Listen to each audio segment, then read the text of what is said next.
Hello friends, feliz Halloween o feliz final de octubre o lo que ustedes celebren. Personalmente a mi octubre me pareció un mes que se sintió largo comparado con otros meses del año, no sé si a ustedes les pasó, pero para el episodio de este mes creí oportuno hablar de una pieza de joyería que tiene una historia así como turbia, como bien spooky, como para el theme de Halloween, y la verdad es que esta tiara verdaderamente la tiene. Si ustedes son fans de la historia de la joyería como yo, puede que ya estén familiarizados o hayan escuchado hablar antes de la maldición del diamante Hope, que lo he mencionado en otros episodios de Historia con Cafuné y pasó por personajes que tuvieron un final fatídico como María Antonieta, o de pronto también he escuchado del diamante negro Orlov y su lista de dueños que decidieron terminar con su propia vida. Pero a la lista de piezas de joyería con energías extrañas se le suma la tiara de la que les voy a hablar hoy, y les estoy hablando de nada más y nada menos que de la tiara de Lady Allen. Así que ya ustedes saben cómo es el drill aquí en Historia con Cafuné. Vayan por sus snacks, por sus bebidas, pónganse súper cómodos y comencemos.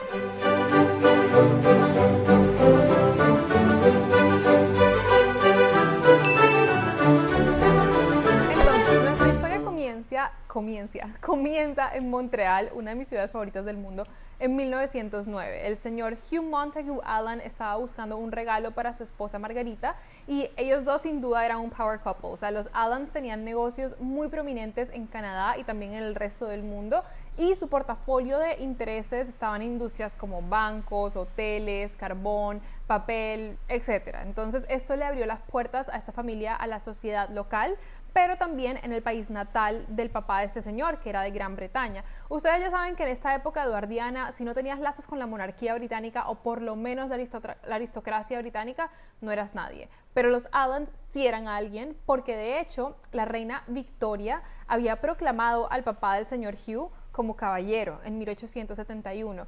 Y por esto, en 1906, el rey Edward lo proclamó a él también como caballero, y al año siguiente lo condecoró como comandante de la orden victoriana. O sea, en resumen, el señor Montagu Allen era alguien importante dentro de la corte británica.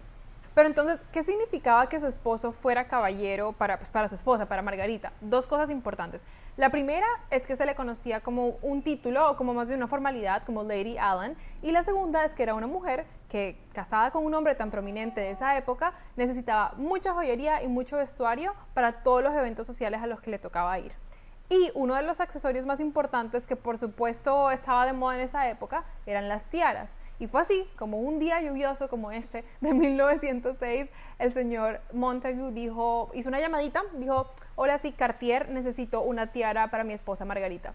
Y así fue como nació la que conocemos descriptivamente como la Diamond and Seed Pearl Minder Tiara. El personaje principal de la tiara es el diamante de la mitad, que es hermoso, es removible, pero obviamente también toma protagonismo el patrón de meandros, que es el patrón que se utiliza muchísimo en arquitectura, en joyería, se asocia mucho con la arquitectura y arte griego, y obviamente en la naturaleza, que es verdaderamente donde viene el nombre, que es por la curvatura que se hacen en algunos ríos. También se les puede conocer como grecas, y de hecho, si están familiarizados con Cafuné, saben que tuvimos una colección donde sacamos unos aretes y medallones que se llamaban greca, precisamente por este patrón tan distintivo. Por otro lado, también tenemos las perlas que rodean toda la tiara.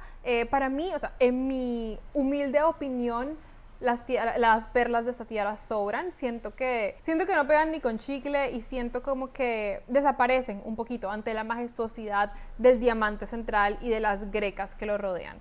El estilo de esta tiara puede que ya ustedes estén familiarizados con él, si están en Cafuné aquí por mucho tiempo. Le he hecho varias publicaciones y es en estilo kokoshnik, que el kokoshnik o el estilo kokoshnik era súper famoso en Rusia, digamos en la Rusia Romanov, y obviamente los británicos dijeron: eso me gusta, entonces la adoptaron para los estilos de algunas de sus tiaras. Pero entonces ya volvamos a la época. Entonces era 1914, se desata la Primera Guerra Mundial en Europa, y aunque ellos estuvieran al otro lado del mundo, en Canadá, igual ellos se vincularon al esfuerzo bélico, porque acuérdense que ellos tenían relaciones estrechas con Gran Bretaña.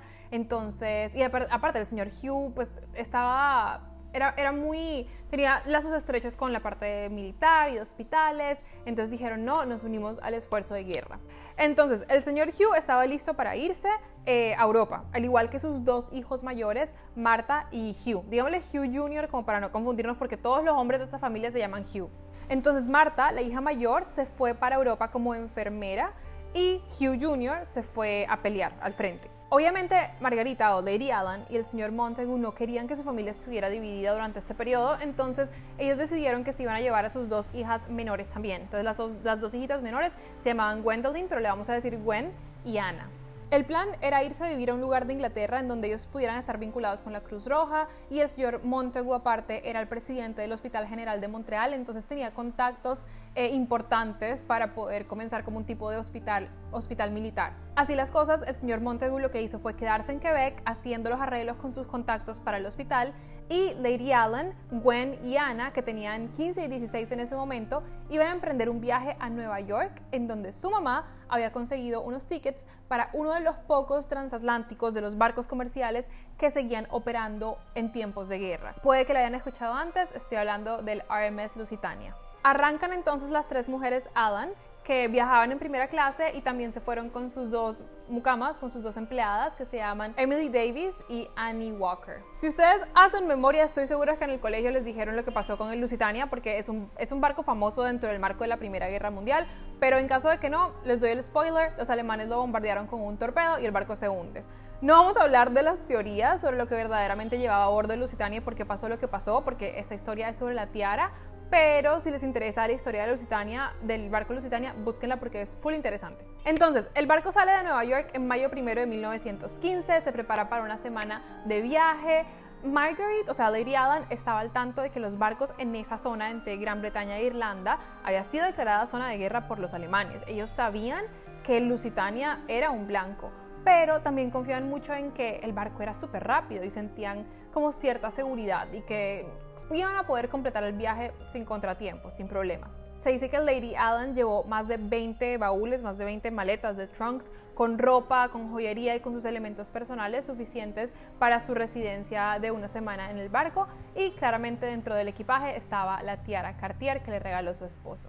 Antes de contarles lo que pasó después, quiero hacer un shout out al patrocinador de este video, que me enorgullece decir, que es Solopreneur, mi curso. Si ustedes son emprendedores, dueños de marcas creativas, tienen un hobby o una pasión que les gustaría monetizar en redes sociales, este curso es para ustedes. En 10 módulos logré recopilar la información que me ha enseñado casi 10 años de emprendimiento y de carrera en redes sociales, junto con mi experiencia profesional. Entonces es verdaderamente una oportunidad única que tenemos en nuestra generación de poder crear comunidades y llegarles a miles de millones de personas con un aparato que probablemente ustedes tengan ahora mismo al frente de ustedes o en sus manos. Entonces abajo en la descripción les voy a dejar el link para que conozcan mi curso, se familiaricen con él y pueden utilizar el código HISTORIA para que tengan 10% off si deciden comprarlo. Ahora sí, volvamos a la historia. En mayo 7, ya a unas cuantas millas de llegar al destino final, que era Liverpool, literal, no le faltaba nada, estaban a un pelo de llegar.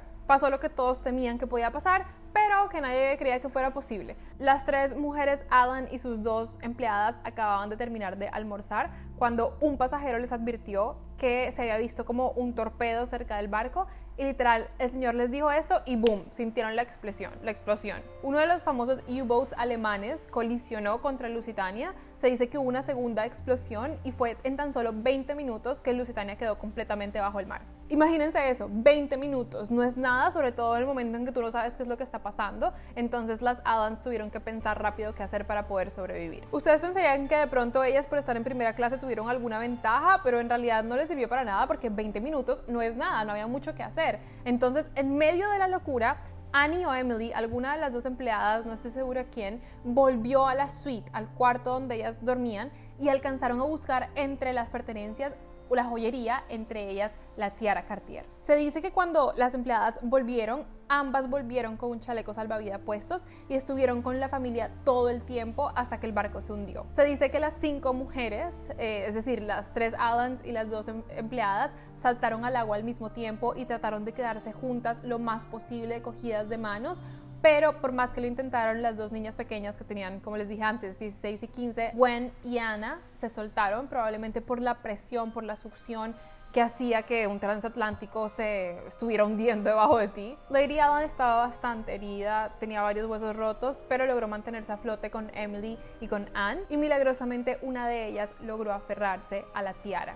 Las tres fueron rescatadas del agua por otro barco que se llamaba el SS Westboro, y lamentablemente ni Gwen ni Annie estuvieron dentro de los 764 sobrevivientes. El cuerpo de Gwen fue encontrado, pero el de Annie no. De las 1989 personas que estaban a bordo del Lusitania, 1198 fallecieron y de los cuales 200 de ellos fueron niños. Pero el trauma para Lady Allen apenas comenzaba. Su recuperación duró unos cuantos meses y después se pudo reunir con su esposo e intentaron mitigar un poco el luto por la pérdida de sus dos hijas menores, ayudando en su intención inicial, que era ayudar a los heridos de la guerra. Lamentablemente, otra pérdida de la familia estaba en el horizonte. ¿Se acuerdan del hijo mayor, que fue el primero en irse a pelear, Hugh Jr.? Bueno, en su primer vuelo de servicio, en julio de 1917, fue dado de baja. Lady Allen se quedó en Inglaterra hasta el final de la guerra y solamente volvió a Montreal en 1919. Su esposo tuvo que ir a recogerla porque obviamente volver a poner pie en un barco de estos era muy difícil después de lo que pasó. Y así Lady Allen y la tiara volvieron a Canadá. Ella siguió utilizando la pieza para retratos, para galas, para eventos sociales, como en esta foto que están viendo en pantalla, donde la usa más en estilo bandeau que tiara, más en el frente de la cara, muy típico de la moda de los años 20. Y el señor Montagu y Lady Allen siguieron siendo filántropos hasta su vejez. Él murió primero en 1951 y ella murió 6 años después. Ninguno de sus hijos vivió más que ellos, porque Marta, la hija mayor, la que se había ido a trabajar como enfermera, murió en 1942. En su testamento, Lady Allen le dio la tiara a una de sus primas, quien se la dio a una de sus nietas, y cuando se cumplieron los 100 años de la tragedia del Lusitania, la nieta decidió que era momento de vender la tiara y entró a subasta en Sotheby's en el 2015 y se vendió por casi $900,000. Esta tiara tiene una historia trágica. Hay algo como muy unsettling de que una joya haya sobrevivido la tragedia y no las niñas. Y tal vez la tragedia más grande de todas, y la que ningún padre quiere vivir, es vivir más que todos sus hijos. Sin duda es una historia increíble y es otra de esas historias que me recuerda que las piezas de joyería, los objetos, son diarios. Si los aretes que tienes puestos hoy hablaran, ¿qué recordarían? Ese collar que usabas en tu adolescencia, esa cafuné que usaste en tu boda. Esa es la magia de la joyería y de los objetos históricos, que en realidad no tienen que ser históricos para la humanidad, sino para uno mismo, para una familia, para una persona, para un grupo de amigas. Entonces con eso me despido. Cuéntenme qué les pareció este episodio de Historia con Cafuné. Si están viendo este video en YouTube, no se les olvide suscribirse, darle like, prender notificaciones, todo eso, porque Instagram está lentamente muriendo y sinceramente ya no es muy atractivo para nosotros los creadores de contenido. Entonces, si están viendo esto por Instagram, por favor, interactúen, compartan este episodio para que el algoritmo se lo muestre a más personas que disfrutarían del episodio también. Les mando un beso gigante, feliz noviembre y nos vemos en un próximo episodio. Bye.